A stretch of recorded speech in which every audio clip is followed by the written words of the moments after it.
आप सबको जय मसीह की। मैं पास्टर अमित और उम्मीद करता हूं कि आप लोग बहुत अच्छे से होंगे। आज हम पढ़ेंगे निर्गमन 25 अध्याय, है ना। और माफ़ी चाहूँगा कि मैं रेगुलर नहीं पढ़ा पा रहा हूं और रेगुलर प्रीचिंग नहीं कर पा रहा हूं, उसके लिए माफ़ी चाहूँगा। आइए हम सब मिलकर प्रार्थना करेंगे इससे पहले कि हम लोग वचन में जाएं। हे पिता परमेश्वर, राजाओं के राजा प्रभु यीशु, हम धन्यवाद देते हैं इस समय के लिए और आपकी स्तुति, आपकी महिमा, आपकी प्रशंसा करते हैं, क्योंकि आप सत्य हैं, मार्ग हैं, जीवन है। आप ही से हमारी दुनिया शुरू होती है और आप पे ही ख़त्म होती है। आप ही हमारे कर्ता धर्ता हैं, आप ही हमारे अन्नदाता हैं और आप ही हमारे प्रभु हैं। बहुत बहुत धन्यवाद प्रभु कि इस सुबह में आपने हम सबको जिंदा से सलामत रखा, हमारे स्वास्थ्य को अच्छा रखा और हमें ये समय दिया कि हम आपके वचन में मनन कर पाएँ। इसके लिए धन्यवाद प्रभु जी। क्षमा कीजिएगा हमारे अपराधों के लिए, हमारे गुनाहों के लिए, हमारे सारे पापों के लिए जो भी अभी तक हमने किए हैं प्रभु जी, जो भी आपकी नज़रों में किए हैं प्रभु जी, उन झूठों के लिए, उन मकारियों के लिए, उन सारे पापों के लिए जो हमने किए हैं प्रभु, उन सारे पापों के लिए हमें माफ़ करें, हमें क्षमा करें प्रभु। हम सबको अपने लहू से धो के शुद्ध करें, पवित्र करें और अपने जैसा, अपने लायक, अपने काबिल बनाएं। हम धन्यवाद देते हैं प्रभु जी, अभी तक आपने संभाला है, हर परिस्थिति में, हर कठिनाई में, हर मुसीबत में हमारा साथ दिया है और उन परेशानियों से, दुखों से हमें निकाला है प्रभु जी। आप ना होते तो हम ना होते प्रभु, घूरे के ढेर से आपने हमें खड़ा किया है, इसके लिए धन्यवाद प्रभु जी। मेरे बच्चों को, मेरे परिवार को, मुझको सुरक्षित रखने के लिए, हमें खाने को, पहनने को, रहने को देने के लिए, हर मुसीबत से बचाने के लिए, हर एक्सीडेंट से बचाने के लिए, हर बीमारी से बचाने के लिए धन्यवाद प्रभु जी। मैं विनती प्रार्थना करना चाहता हूँ प्रभु जी, जब हम वचन को खोलते हैं, पढ़ते हैं, सुनते हैं, तो हमारी बुद्धि को खोलें, कानों को खोलें, हमारी समझ को खोलें और होने दे प्रभु कि तेरे वचन को हम ग्रहण कर पाएँ, सीख पाएँ, उसको समझ पाएँ और दूसरों के साथ शेयर कर पाएँ प्रभु जी। हमें सीखने में सहायता मदद करें प्रभु कि हम आपके वचन के भेदों को समझ पाएँ, आपकी बातों को समझ पाएँ प्रभु जी और उस पर चल पाएँ प्रभु जी। हम सब की सहायता करें, शैतान की देखी शैतानी शक्तियों को हम सबसे दूर करें। मेरे मुंह के शब्द आपको ग्रहण योग्य हो प्रभु।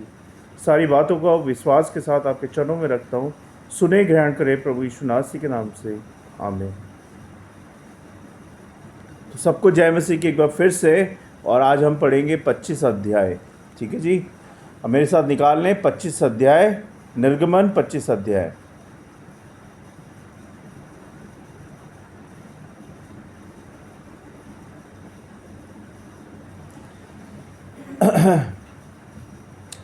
ऐसे लिखा है निर्गमन 25 अध्याय 1 से 2 पद में, स्वेच्छा से चढ़ावा, है ना। परमेश्वर कहते हैं कि इजरायली लोग स्वेच्छा से, यानी कि अपनी मर्जी से, खुशी खुशी चढ़ावा चढ़ाते थे, सोना, चांदी, कपड़ा आदि, ताकि वे एक पवित्र स्थान बनाएं। अब इसकी शिक्षा ये निकलती है कि परमेश्वर जब कुछ मांगते हैं वह ज़बरदस्ती नहीं करते, ना आपसे, ना मुझसे, ना किसी और से, है ना। क्योंकि परमेश्वर को किसी चीज़ की ज़रूरत नहीं है, क्योंकि सब कुछ तो परमेश्वर ने हमें दिया है। ये धरती, ये आसमान, ये सृष्टि, ये एंजॉयमेंट, ये लाइफ, ये जीवन, ये सांसें, सब कुछ तो परमेश्वर का है। वो हम उसको क्या दे सकते हैं, है ना। तो हम तो उसे कुछ दे ही नहीं सकते। लेकिन यहाँ पे लिखा हुआ है कि परमेश्वर किसी से ज़बरदस्ती नहीं करते किसी भी चीज़ को मांगने के लिए। वे चाहते हैं कि हम अपने दिल से प्रेम पूर्वक, है ना, शांति पूर्वक, खुशी खुशी, है ना, असली भक्ति दिखाएं, ना कि नकली भक्ति दिखाएं। जब हम परमेश्वर की वर्शिप में जाते हैं सॉरी, माफ़ी चाहूँगा, मेरे गले में खराश हो रही है आज। जब हम परमेश्वर की वर्शिप में जाते हैं, उनके अनुग्रह में जाते हैं, तो हमें हर चीज़ खुशी खुशी करनी है। चाहे वो वर्शिप हो, चाहे हमें भजन गाना हो, चाहे हमें दसवां अंश चढ़ाना हो, चाहे हमें एक दूसरे से बात करनी हो, हमारे मन में, हृदय में शुद्धता होनी चाहिए, ना कि बाहरी शरीर पे, है ना। तो जब हम खुशी खुशी चढ़ावा चढ़ाते हैं अपनी वर्शिप का, अपने भजन का, अपने संवादों का, अपने प्रार्थना का, तो वो खुशी खुशी आना चाहिए, ना कि ऐसे आंख तो बंद है आपकी, हाथ तो जोड़े हुए हैं, लेकिन मन में चल रहा है यार उसको कर्जा देना है, इसको वो देना है, उसको ये देना है, ये करना है। तो आपका मन तो कहीं और है, आपका शरीर ही है बस जो वर्शिप में खड़ा हुआ है या बैठा हुआ है ना। तो ऐसे नहीं करना है। दोनों चीज़ें जब आप वर्शिप कर रहे हो तो फोकस आपके मन का, आपके शरीर का परमेश्वर की ओर होना चाहिए, उनके वचन की ओर होना चाहिए। तो यहाँ पे परमेश्वर हमें ये सिखाना चाहते हैं, मुझे तेरा सोना चांदी, तेरा कपड़ा, तेरा प्रॉपर्टी, तेरा कुछ नहीं चाहिए। मुझे तेरे मन की शुद्धता और खुशी खुशी चढ़ावा चाहिए। तेरा क्या चाहिए? खुशी खुशी चढ़ावा, स्वेच्छा से, है ना।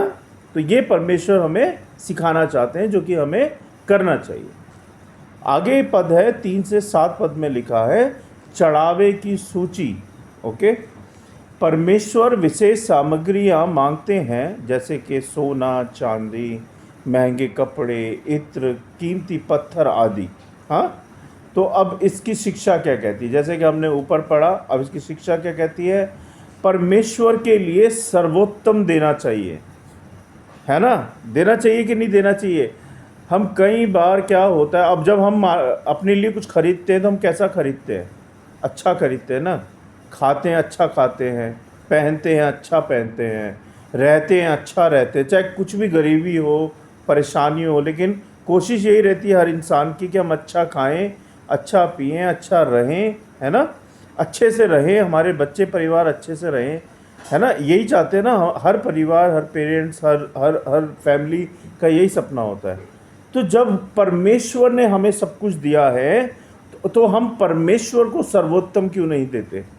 कई बार होता है हम ऑफरिंग में या 10वां अंश में फटे हुए नोट डाल देते हैं या एक एक के सिक्के डाल देते हैं, है ना। तो ये सर्वोत्तम नहीं हुआ परमेश्वर के लिए, है ना। परमेश्वर के लिए सर्वोत्तम तब होगा जब आप खुशी खुशी मन से दोगे और अच्छा दोगे, है ना।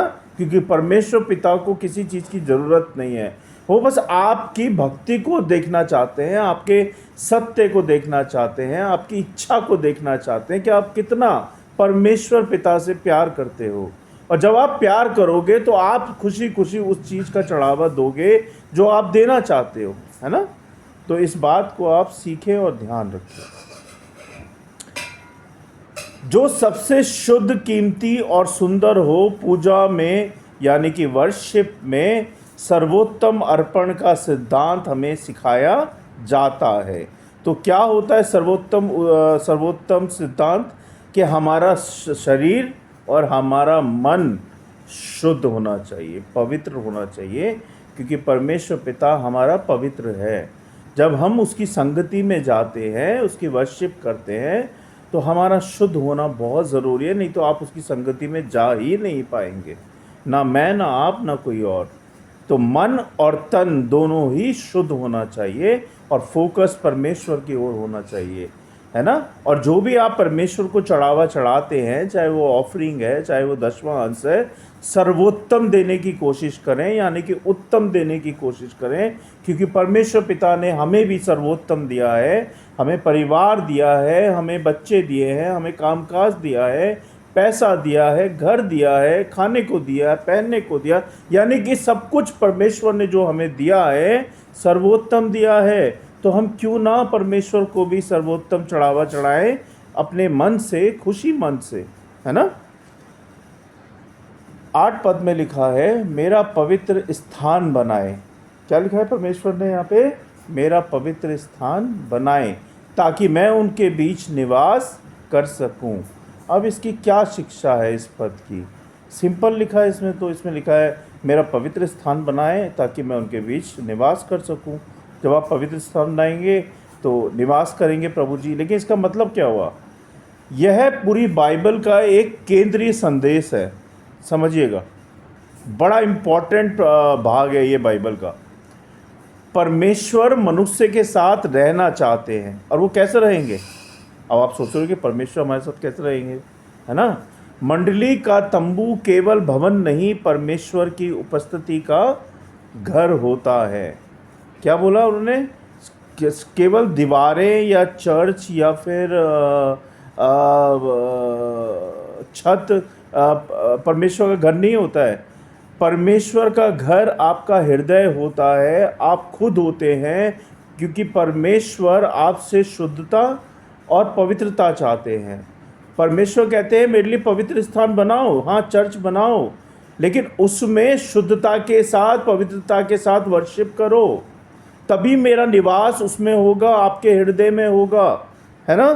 परमेश्वर ये कहना चाहते हैं इसके द्वारा, ये नहीं कि आपने चर्च तो बना दिया है लेकिन उसमें पवित्रता और शुद्धता है ही नहीं, है ना। उसमें लालच भरा हुआ है, उसमें आपको बस पैसे समेटने हैं। तो ये बात नहीं होनी चाहिए। आपको क्या होना चाहिए? आपके मन में, आपके हृदय में शुद्धता, पवित्रता होनी चाहिए। और जो भी आपको ऑफरिंग आती है या दशवां अंश आता है, परमेश्वर के कामों के लिए इस्तेमाल कीजिए उनको, परमेश्वर के कामों के लिए दीजिए उनको, है ना। तो ना कि अपने सेल्फ खर्चों के लिए उसको यूज़ करें, वो गलत होता है। अब 9 से 22 पद में लिखा है इसमें, वाचा का संदूक, यानी कि आर्क ऑफ द कॉन्वेनेंट, एक लकड़ी का संदूक, सोने से मढ़ा हुआ, ढक्कन को कृपा का आसन, मर्सी सीट बोलते हैं, राइट। इसके ऊपर 2 करूब स्वर्गदूत होंगे। यह वह स्थान होगा जहां परमेश्वर मूसा से बात करेगा। क्या शिक्षा हुई इसकी शिक्षा ये हुई कि यह संदूक परमेश्वर की पवित्रता और न्याय और कृपा का प्रतीक है। कृपा का आसन यीशु मसीह का संकेत है, जहां हम अपने पापों की क्षमा मांगते भी हैं और पाते भी हैं, है ना। इसका मतलब ये हुआ। 23 से 30 पद में लिखा है, रोटी की मेज, यानी कि प्रभु भोज, table of the show bread, है ना। Table of the show bread ही बोलते हैं, आई थिंक हिंदी में उसको रोटी की मेज बोलते हैं।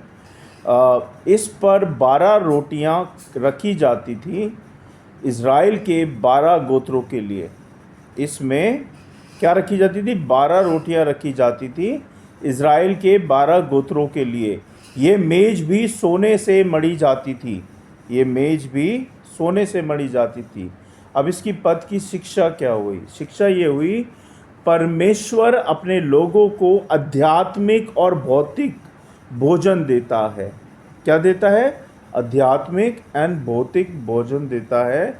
यीशु ने कहा, यहाँ पे परमेश्वर कहते हैं, यीशु यहाँ पे बोल रहे हैं, मैं जीवन की रोटी हूँ और उस रोटी का प्रतीक हूँ। जो उस रोटी को खाएगा, है ना, वो जीवन पाएगा, है ना। ऐसे ही है ना, वचन में ऐसे लिखा हुआ है ना। यह उस रोटी का प्रतीक है। मैं जीवन की रोटी हूँ। प्रभु यीशु कहते हैं, मैं जीवन की रोटी हूँ। ये उस सच्ची रोटी का प्रतीक है। 31 से 40 पद में लिखा हुआ है, एक सुंदर सोने की दीप मालिका 7 दियों के साथ, है ना, यह प्रकाश देता था, हर समय जलता रहता था। इसका क्या मतलब हुआ? इसका मतलब हुआ एक दीप मालिका यीशु को दर्शाती है, जो कहते हैं मैं जगत की ज्योति हूँ। यह आत्मिक जीवन में प्रकाश, पवित्रता और क्या होता है? और सत्य आराधना का प्रतीक होता है, यानी कि सच्ची आराधना का प्रतीक होता है। मैं जगत की ज्योति हूँ। और एक गाना भी है कि दीपक है मेरी राहों में तेरा वचन, है ना। ऐसा गाना है ना वर्शिप का। तो ऐसे ही परमेश्वर कहते हैं, मैं जगत की ज्योति हूँ, और जब तू मेरी आज्ञाकारिता में, मेरे वचन के अनुसार चलेगा, तेरे पग पग में उजाला तू पाएगा, ना कि अंधेरा पाएगा। तेरे जीवन में जो अंधियारा है वो भी दूर हो जाएगा। अब इसकी जो शिक्षाएं हैं वो क्या हैं? शिक्षाएं, पहली शिक्षा, परमेश्वर हमारे बीच निवास करना चाहते हैं। वह कोई दूर का परमेश्वर नहीं है, वह हमारे जीवन में स्थान चाहते हैं। वो खटखटा रहे हैं आपके हृदय को, उसको खोलिए, है ना। वो आपके हृदय में आना चाहते हैं। दूसरी शिक्षा, हमारी हमारी वर्शिप व्यवस्थित, पवित्र और सर्वोत्तम होनी चाहिए। सॉरी, मेरा गला आज लग रहा है ख़राब हो रहा है। हमारी वर्शिप एक तो व्यवस्थित यानी कि व्यवस्था के अनुसार पवित्र होनी चाहिए और सर्वोत्तम होनी चाहिए। क्या कहते हैं, बल्कि योजनाबद्ध और समर्पण से भरी होनी चाहिए, है ना। योजनाबद्ध और समर्पण से भरी होनी चाहिए हमारी वर्शिप। जब हम वर्शिप करते हैं परमेश्वर से, तो हमारे अंदर पवित्रता दिखनी चाहिए, शुद्धता दिखनी चाहिए, है ना। और योजनाबद्ध समर्पण होना चाहिए, तब जाके हमारी वर्शिप कबूल होती है। तीसरी शिक्षा, तंबू, संदूक, रोटी और दीप मालिका, ये सब मसीह की ओर इशारा करते हैं। यीशु ही वह वाचा है जो कहती है, रोटी और ज्योति मैं ही हूँ। क्या बोलते हैं परमेश्वर? रोटी और ज्योति मैं ही हूँ। चौथी शिक्षा, हमारा दिल ही अब परमेश्वर का तंबू है। क्या है? परमेश्वर हमारे हृदय में आना चाहते हैं। वो कहते हैं हमारा दिल ही परमेश्वर का तंबू है। आप ये मत सोचिए मैं आपको चर्च बनाने को बोल रहा हूँ या आपको एक पवित्र स्थान बनाने के लिए बोल रहा हूँ। हमारा जो हृदय है वो पवित्र होना चाहिए और उसमें परमेश्वर निवास करते हैं। जब आपका हृदय, आपका मन, आपका तन पवित्र होता है, तो वो ये कहते हैं हमारा दिल ही अब परमेश्वर का तंबू है। वह अब भवनों में नहीं, हम में वास करता है। कहाँ पे वास करता है? वो ऊंचे ऊंचे भवनों में वास नहीं करता, वो हमारे हृदय में वास करता है, हमारे दिलों में वास करता है। जब आपका हृदय, आपका तन, आपका मन शुद्ध होगा तो वो आपके हृदय में वास करेगा और जब जब आपको उसकी ज़रूरत होगी वो आपकी सहायता करेगा, है ना। तो यहाँ पे परमेश्वर ने बड़ी अच्छी बात की है। वो कह रहे हैं हमारा दिल ही अब परमेश्वर का तंबू है, वह भवनों में नहीं, हम में वास करता है, हम में से हर एक व्यक्ति में वास करता है। इसका एक वचन निकाल लें आप, कुरिन्थियों 1 अध्याय 3 से 16 पद में लिखा हुआ है। मेरे साथ निकाल लें आप, एक सेकेंड।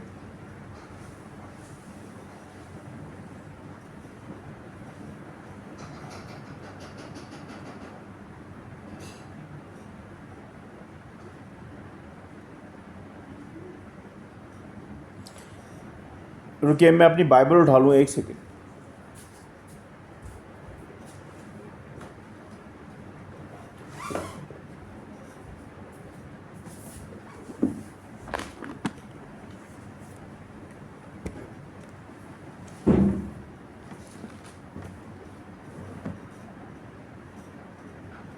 पंखा बंद कर दो।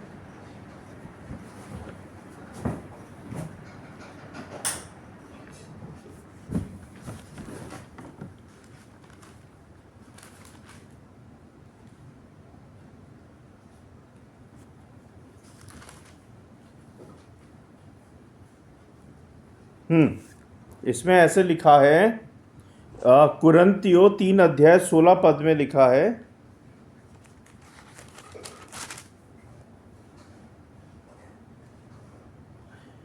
क्या तुम नहीं जानते कि तुम परमेश्वर का मंदिर हो? हम में से हर एक व्यक्ति परमेश्वर का मंदिर है और परमेश्वर की आत्मा तुम में वास करती है। क्या होता है? परमेश्वर की आत्मा तुम में, मुझ में, हम में वास करती है। यदि कोई परमेश्वर के मंदिर को नष्ट करेगा तो परमेश्वर उसे नष्ट करेगा, क्योंकि परमेश्वर का मंदिर पवित्र है और वह तुम हो। परमेश्वर यहाँ पे कहते हैं कि तुम्हारा हृदय, तुम्हारा शरीर परमेश्वर का मंदिर है और मैं उसमें वास करता हूँ, और यदि कोई उसको नष्ट करेगा तो मैं उसको नष्ट करूँगा।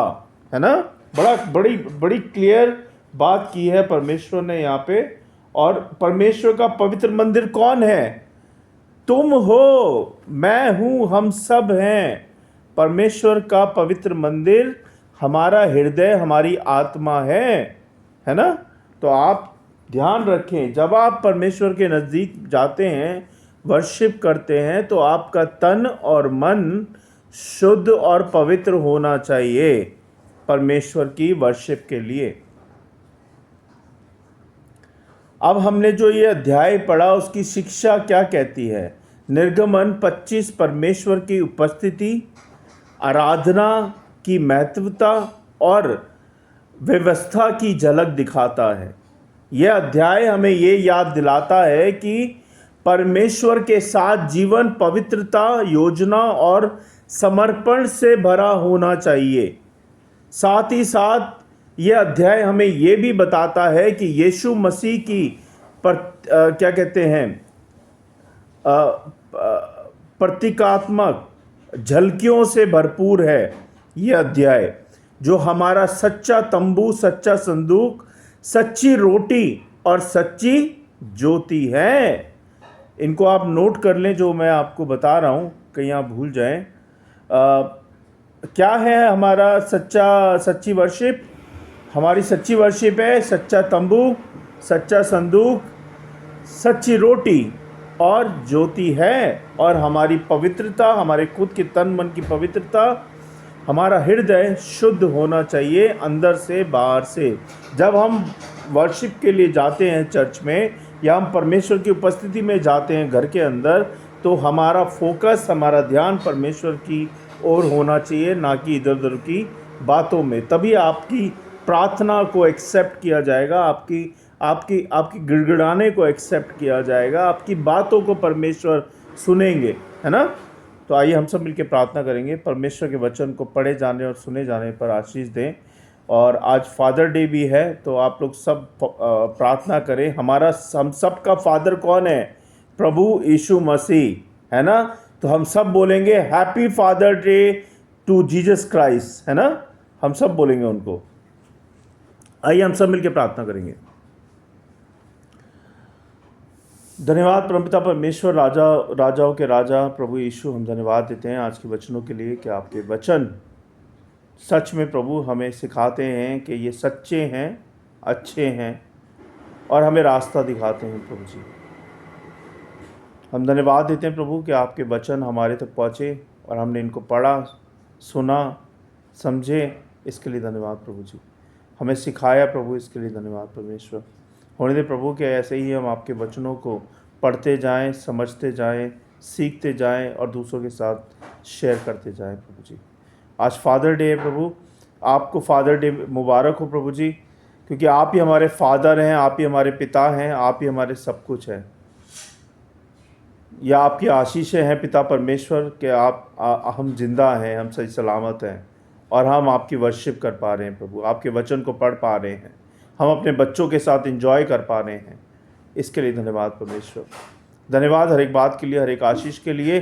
जो लोग मुझे सुन रहे हैं, देख रहे हैं प्रभु, उन सबको भी आशीषित करें, सबको ब्लेस करें। जिसकी कोई प्रार्थना है प्रभु, उसकी प्रार्थना को सुने प्रभु जी और उसको चंगाई दें प्रभु। किसी के पास कामकाज नहीं है, उसको कामकाज दें प्रभु जी। किसी के पास खाने को नहीं है तो उसको खाने को दें प्रभु जी। अगर किसी को फाइनेंशियल दिक्कत है प्रभु, उसको भी फाइनेंशियल दिक्कतों से निकालें परमेश्वर और उसकी सहायता करें प्रभु जी। बहुत बहुत धन्यवाद प्रभु जी। हम भी प्रार्थना करते हैं प्रभु मूसी के एडमिशन के लिए। जब हम जामिया में और इसमें होली फैमिली में हमने अप्लाई किया है, तो सहायता मदद करें प्रभु कि इसका एडमिशन जामिया में हो पाए प्रभु जी, क्योंकि हम हृदय से चाहते हैं प्रभु कि इसका एडमिशन जामिया में हो। लेकिन फिर भी आपकी इच्छा पूरी हो प्रभु। अगर आप चाहते हैं होली फैमिली में हो तो होली फैमिली में हो, और अगर जामिया में हो तो जामिया में हो प्रभु। जहाँ आपकी इच्छा हो प्रभु वहाँ कराएं प्रभु जी। और जो भी पैसों की दिक्कत है प्रभु, जो भी एडमिशन फ़ीस जानी है प्रभु, उसमें सहायता मदद करें। लोन कराने में सहायता मदद करें प्रभु, सारी बातों में सहायता मदद करें। तीनों बच्चों की, मेरी वाइफ की, मेरे परिवार की रक्षा करें। और जैसे आज तक संभाला है प्रभु, आगे भी इनको संभाल के रखें, इनके स्वास्थ्य को अच्छा रखें। माही के स्वास्थ्य को अच्छा रखें प्रभु, जब वो थोड़ा बीमार रहती है, आपने इतना संभाला है, आगे भी उसको और संभाले प्रभु। और बहुताई से मेरे परिवार को, मुझको इस्तेमाल करें अपनी सेवा के लिए, अपनी महिमा के लिए प्रभु। और जो लोग मुझे सुन रहे हैं प्रभु, देख रहे हैं, उनको भी और उनके परिवार को भी बहुताई से इस्तेमाल करें अपनी सेवा के लिए, अपनी महिमा के लिए प्रभु जी। इस वचन की रखवाली करें प्रभु, ये वचन करोड़ों गुना फैले और इस वचन के द्वारा हम काफ़ी लोगों तक पहुंच पाएँ प्रभु जी। जो लोग आपको नहीं जानते प्रभु, उन तक भी हम पहुंच पाएँ प्रभु जी। सहायता मदद करें प्रभु, हर बात में, हर चीज़ में, और हमें अपने ओर लेके चलें प्रभु, ना कि शैतान हमें खींच पाए प्रभु, आप हमें खींचे परमेश्वर। शैतान की देखी अनदेखी शैतानी शक्तियों से हम सबको बचाएं और हमारी सहायता मदद करें। बहुत बहुत धन्यवाद प्रभु आज के दिन के लिए, सारी बातों के लिए, सारी आशीषों के लिए, अभी तक हमें संभालने के लिए। हैप्पी फादर डे प्रभु जी, और सारी बातों के लिए। हम सारी बातों को विश्वास के साथ और हम सबको आपके चरणों में रखते हैं।